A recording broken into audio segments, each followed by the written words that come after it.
I don't do a really good Scooby-Doo. You're rolling. Hi, Tyler. How are you, Tyler? You missing me right now? He's like, hell no. Back home, baby. We're back in Iowa. Curtis and I have been gone probably 14, 15 days. I'm sure he'll correct me, but we're close. We've done a world tour, I guess it might be called. We started off in Oklahoma. We went there with Kenneth, Neil Davies, and Righty, and we all got deer. Beautiful trip. It was just a great trip for all of us, just a good old time with all the boys. Then we went to Illinois, went to Pike County. We passed on a couple. We didn't have any really good shooters in front of us, but it was just a nice time. It's nice memories back there. I have a lot of good history there, so it's just a fun trip. Then we came back here to Iowa, back to the lodge, and we hunted Minnesota for the first day. And we had 2 10s down there that were our target deer, and we lucked out the first night. It came right out in the daylight, so we spanked ourselves a nice 162, 163-inch 10-point in Minnesota. And tonight we're hunting a shotgun. We're actually hunting with the CVA, though, here in Iowa. That sticky's working. See, I got to fix my own hats. I got to do my own mics. But we're hunting. We're hunting. Not right now. We're just BSing. We're not really looking. There could be a deer out there. And I'm looking. you do that. I'm fixing my hat. No deer, but I'm looking. We're not going to see anything tonight anyway. I bet we'll see 12 deer. We're in Iowa. We better see 3 or 4 times more than that. We off. What day is today? Saturday. It's opening day of the second gun season here in Iowa. We hunted a couple days last week. Then they shut down the between season on Thursday and Friday.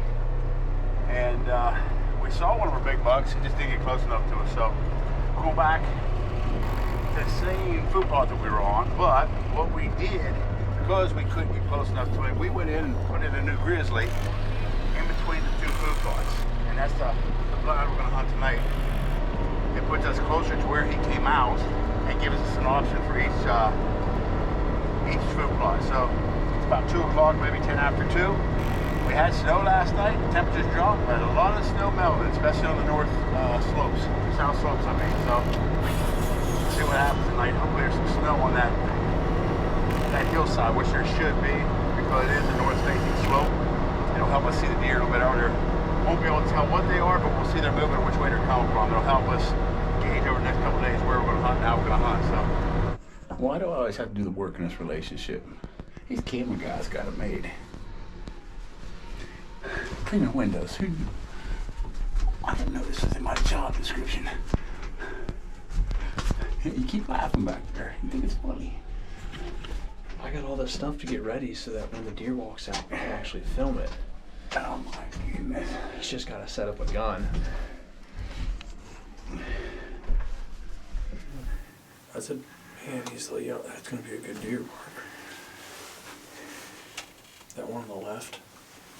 Did you look at that one? Mm-hmm. He's going to be a pretty cool deer. A little bit of bad news, a little bit of good news. Our target buck is alive and on his feet. He's just 556 yards away in another food plot. He's going to play hopscotch with us. He's pretty. He's got pretty big crabs on the front, mainframe 10 with a kicker on the right, G2. Nice and wide, good G2s and 3s. Just not going to be our night the way it looks. But we got to see him, so. You didn't even notice yesterday. I prepped Curtis for this shot yesterday. And he said he got it. Did he? But he said you didn't even notice. I didn't even notice. Well, I didn't watch it. Oh, okay. I didn't watch it. I mean, I got to watch it. That was the innovative shot that we were going to do yesterday. Hunter, executive, producer, cameraman. Should I get down the list? A mic guy. I can do my own mic. Equipment manager. This is what we do before we go hunting. We stand around, BS a little bit, wish each other luck. Yes. Kenneth just killed himself an elk down in New that. Mexico. Good one, actually. Yeah. Real good one. I'm kind of glad they got tortured a little bit, to be honest with you. Give me a little perverse joy that they had to sit out in the cold, like 5 degrees every day, and he killed him the last day. Normally, because he shoots the first thing that moves. Yeah, I got a lot of Kenneth in my character too. Gerbs. What's up? Last year he shot his deer within 2 hours of being here, maybe 3. Right. You've already worked him more. So what day you leave? Tuesday? Wednesday? His deer came in the field yesterday. What happened? The golden eagle scared it away. That's still coming. I don't know how you trained that golden eagle, dude. I don't know what you got going on. If I trade that golden eagle, he'd be flying into the blind after you two with the windows down. I was like, if we could have worked it out with that eagle, he could have like push him this way, buddy. Bring him in about 100 yards. No. Our whole deal was to make you wait till the last minute this trip. Well, I'm excited about that. What you're fighting is I'm with GURPS. GURPS says shoot, I shoot. I don't spike, one horn, whatever he says, I do. I think you can hold it together for 3 or 4 more days. Whenever they say Kenneth is like in New Mexico, that means he's not here. There goes another genius saying, we need to get you out of here, my little buddy. I'm chasing turkeys away. Besides a coyote, that's the number one screw your hunt animal in the world. Besides a coyote is a turkey. They'll stay here all night. They fight. They start flapping their wings, and every deer in their field will take off running. I just don't get it because a deer sees a turkey every day, all day, and they're still scared of them. I scare their activities. So I'm trying to get them out of here. You do this during turkey season, they'd be on the next mountain by now. They're just hanging out. It's our 3rd day here in Iowa, late season gone. And we're out on the main farm. So everything, I'll give you a scan here. Everything lays out in front of us. We got corn and we got beans. And it's directly in front of us. It's all tilled up behind us. It's all dirt. There's not very many deer go through there. Have a little bit to the right here. So we get in about 2:15, 2:20. And a lot of these deer won't start really moving. We got 2 or 3 does out in front of us, but they won't start moving until 4 o'clock. It's kind of nice out. It's not real cold, so they're not going to move. So we find ourselves sitting here a lot of days in a row for somewhere about Hours. 2 hours, where we just look at each other and like maybe get on the phone, check our emails, check our texts. But even after that, it gets boring, right? It's like after a while. So what we do is we kind of occupy some time. We download a movie or two, and we kind of watch them. We have heater too. It's rough. It's rough. It's a rough way to end. Kenneth was he shot his elk yesterday after 4 days of -5, -10. He walked 30 miles in 4 days. I was like, yeah, we didn't do that, Kenneth. Wait, was it 150-yard walk? We had a 150-yard walk today. We brought the Ranger right up into the corn park that walked up in. We're on one of my favorite spots. I know I say that a lot, but they're all my favorite spots, called the Island. It's a great setup where we look down over the food plot. And it's kind of a cool anomaly, I guess, for whitetails, here, especially here in Iowa with the food plots we have every year. They learn the late season, maybe even get pushed a little bit by some of the other hunters, but they learn that wintertime comes, there's no food any place, we will have our food plots full here. So this is the 3rd year in a row that Dooley, got its name because it's always had split brow tines, has shown up. And he showed up last week or the week before. We only got 1 or 2 pictures, but it's hard to get pictures because we got beans and corn everywhere here. So it's hard to get that deer to actually walk by. But he's here.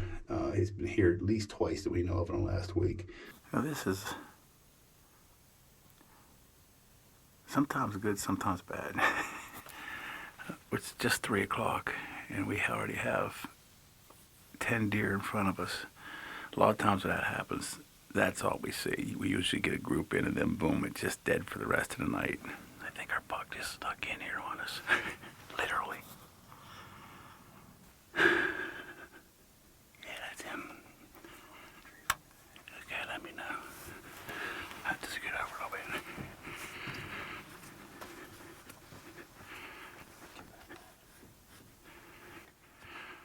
Matt. Matt. Matt. Ready?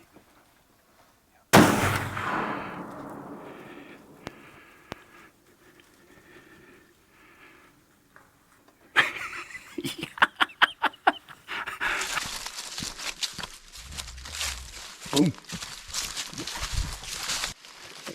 Come on, sit in there. I'm nervous. I'm shaking.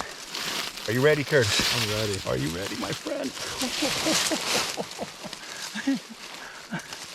Look at that. This is Dooley.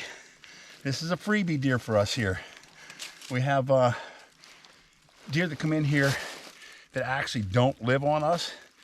They, I guess they migrate, for lack of better terminology, and it's probably true.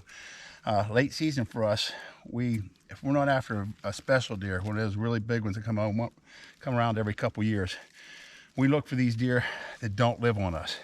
And this is Dooley, but he has been here before. We know this deer very well. He's been on our farm for the last 3 winters, but only after shotgun season or during shotgun season and before late season muzzleloader.